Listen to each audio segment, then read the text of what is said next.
ఆయన భోళాశంకరుడు వరం ఇచ్చేసాడు. ఎవరికి ఇచ్చాడు? కన్నబిడ్డలు కాదుట ఆయన తిన్నాక తినేది. చండుడు తినాలని ఆజ్ఞించాడు ఆయన. ఎందుకు చండుడు తినాలని అంటే, నేను మీకు ఆ చండుడు గురించి ఒక్క మాట చెప్పవలసి ఉంటుంది. ఇక్కడ పెరియ పురాణంలో చెప్పారు. రమణ మహర్షికి మహా ఇష్టం ఆ చండుడి వృత్తాంతం అంటే. చండుడు కూడా మనలాగే పుట్టాడు పాంచభౌతిక శరీరంతో. ఆయన పూర్వనామధేయం విచార శర్మ. ఆయన వేదం చదువుకునేవాడు. ఒక రోజున ఆవుల్ని తోలుకుంటూ వెడుతున్నాడు. ఆవుల్ని కాసే ఆయన తీసుకెడుతూ ఒక ఈనిన ఆవు దగ్గరికి వెళ్ళాడు. ఈనిన ఆవుకి దగ్గరికి వెళ్ళకూడదు. అలా వెడితే ఆ దూడకి మనం ఏదో ఇబ్బంది చేస్తామనేది రక్షించడానికి మనని పొడుస్తుంది. తప్పు వాడిది. వెడితే అది కొమ్ము విసిరింది. నా మీద కొమ్ము విసురుతావా అని ఆ గోపాలకుడు ఆ ఆవుని కర్ర పెట్టి నడుం మీద కొడుతున్నాడు. వేదం చదువుకుంటున్న విచార శర్మ పరుగు పరుగున వచ్చి, ఆవుని కాయడం అంటే ఇది కాదురా, కొట్టడం కాదు. ఆవుని కాయడం అంటే ఆవుని కాపాడడం. నీకు చేత కాదు ఆవుల్ని కాయడం, నేను కాస్తాను ఆవుల్ని. ఇది పరమ పవిత్రమైన వృత్తి, నేను చేస్తానని వెళ్ళాడు విచార శర్మ. అంత వేదం చదువుకున్నవాడేమో, జగత్తునందు ఏ వస్తువుని ఎలా చూడాలో తెలుసున్నవాడేమో, ఆయన ఆవుల్ని ముట్టుకునేటప్పటికీ అవి అమృతం కింద పాలు పట్టేసేవిట. లోపల పట్టి వెళ్ళిలా పొదుగు ముట్టుకుంటే చాలట చెంబుడు పాలిచ్చి ఆవులు 4 బిందెల పాలిచ్చేయడం మొదలెట్టాయి.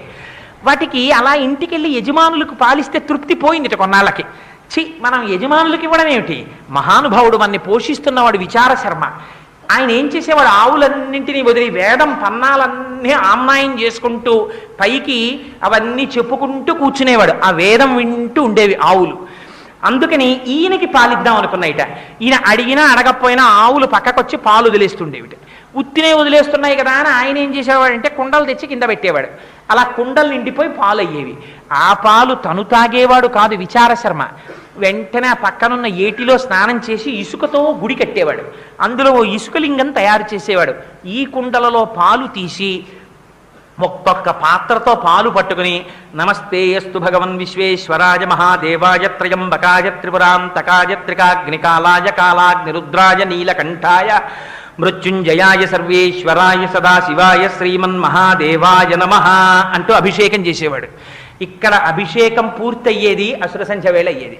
ఈయన ఆవుల్ని పట్టుకుని ఇంటికి వెళ్ళిపోయేవాడు. వెళ్ళిపోతుంటే ఒక రోజున అటుగా ఒక వ్యక్తి వెళ్ళిపోతూ చూశాడు. చూస్తే ఈ పాలన్నీ పిల్లవాడు వాడు చూసేటప్పటికీ ఇసుకలో పోసేస్తున్నట్టు కనపడింది ఆయనకి. ఆయన వెళ్ళి ఊళ్ళో చెప్పాడు, మీ ఆవులు ఇంకా పాలిస్తాయి, ఆ విచార శర్మ పాలు తీసి ఇసుకలో పోసేస్తున్నాడు మధ్యాహ్నం పూట్ల అని. విచార శర్మ తండ్రిని పిలిచారు. యచ్చన దత్తుడు అని పేరు ఆయనకి. ఆయన్ని పిలిచి, నీ కొడుకు ఆవుల పాలు ఇసుకలో పోసేస్తున్నాడు, అందుకని నీ కుమారుణ్ణి మందలించమన్నారు.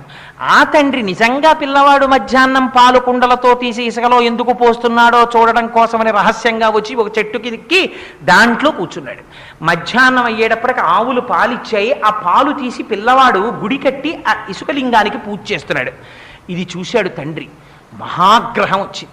నిజమే, వీడు పాలు ఇలా పోసేస్తున్నాడు కింద. ఆయన అభిషేకం అనుకోలేదు, ఈయన అంతర్ముఖుడైపోయి ఉన్నాడు కొడుకు. వచ్చి ఆ పిల్లవాడిని కర్ర తీసుకుని విపరీతంగా కొట్టాడు. అంతర్ముఖుడైపోయి ఉన్నాడేమో, ఆ దెబ్బలు తగలడం కూడా ఆయనకి తెలియలేదు. కానీ పక్కన ఉన్న కుండలో తన ప్రమేయం లేకుండా పాత్ర ముంచి పాలు తీసి అభిషేకం చేసేస్తున్నాడు. మనస్సు రమించిపోతోంది. అటువంటి స్థితిలో తండ్రి వచ్చి ఆ పాల కుండని ఎడమకాలితో తన్నాడు. కుండ పగిలిపోయింది. అరే ఏమిరా కుండ పగిలింది అని ఇలా చూశాడు. తండ్రి నిలబడున్నాడు. అపారమైన కోపం వచ్చింది కొడుక్కి. శివాభిషేకం చేస్తున్న ఆవు పాల కుండని తన్నావు అని అక్కడున్న గొడ్డలి తీసి, ఏ పాదములతో తన్నావో ఆ పాదములను నీకు తీసేస్తే తప్ప ఈ అపరాధం పోదు. నువ్వు తండ్రివైనా శివాపరాధం చేశావు కనుక నువ్వు శిక్షితుడవు అని గొడ్డలి తీసి తండ్రి కాళ్ళ మీదకి విసిరాడు. తండ్రి 2 కాళ్ళు తెగిపోయి ఆ ఇసుకలో పడి రక్తం వరదలై పారి ఏడ్చి మరణించాడు. ఆ పిల్లవాడి యొక్క భక్తికి పొంగిపోయి శంకరుడు ప్రత్యక్షమయ్యాడు. ప్రత్యక్షమై, విచార శర్మ, నీకు దివ్యదేహం ఇస్తున్నాను, నా కోసం ఇంత గొప్ప పని చేశావు కాబట్టి ఇవాళ నుంచి మా కుటుంబంలో నిన్ను 5వ వాడిగా తీసుకుంటున్నాను. నా కోసం ఆవు పాలతో ఇంత తాదాత్మ్యంతో అభిషేకం చేశావు కనుక ఇవాళ నుంచి నా కొడుకులకి కూడా లేని అధికారం నీకిస్తున్నాను. నేను భోజనం చేసిన తరువాత మిగిలిన పదార్థాలు నా కొడుకులు కూడా ముట్టుకోవడానికి వీల్లేదు, నువ్వు తినాలి. నీకు చూపించి నువ్వు తినేసిన తర్వాత నువ్వు తీసుకెళ్ళమని అనుగ్రహిస్తేనే వాళ్ళు తీసుకోవాలి. అందుకని నీకు వరం ఇస్తున్నానన్నాడు. ఇవాల్టికి మనం శివాలయంలో ఏమిటో తెలుసా అండి, తెలియక శివ నిర్మాల్యం అని వదిలేస్తారు. చండుడికి చూపించి తెచ్చుకోవాలి. అక్కడికి వెళ్ళి ఓ ఇలా కొడుతుంటారు ఆయనకి చెవుడని. ఆయనకి చెవుడు కాదు, ఆయన ఎప్పుడు ధ్యానం చేస్తూ ఉంటాడు.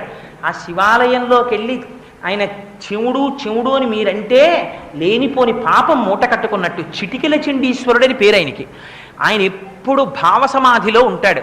అందుకని మీరు వెళ్ళి ఇలా చిటికెయ్యాలి. వేస్తే ఆయన మహాగ్రహంతో కళ్ళు విప్పుతాడు. ఎందుకు చిటికేశావురా అని. అప్పుడు మీరు శివుడి యొక్క నిర్మాల్యం చూపించాలి. వెంటనే స్వామికి సమర్పించానండి, ప్రసాదం ఇచ్చారు, మీరు అనుగ్రహిస్తే పట్టుకెడతానని. ఆయన అదే పనిగా శివుడి దగ్గర వదిలేసినవన్నీ ఆయన తినడం. ఆయన తీసుకెళ్ళరా అంటారు. ఆ చండీశ్వరుడు అనుగ్రహిస్తేనే ఫలితం వస్తుంది.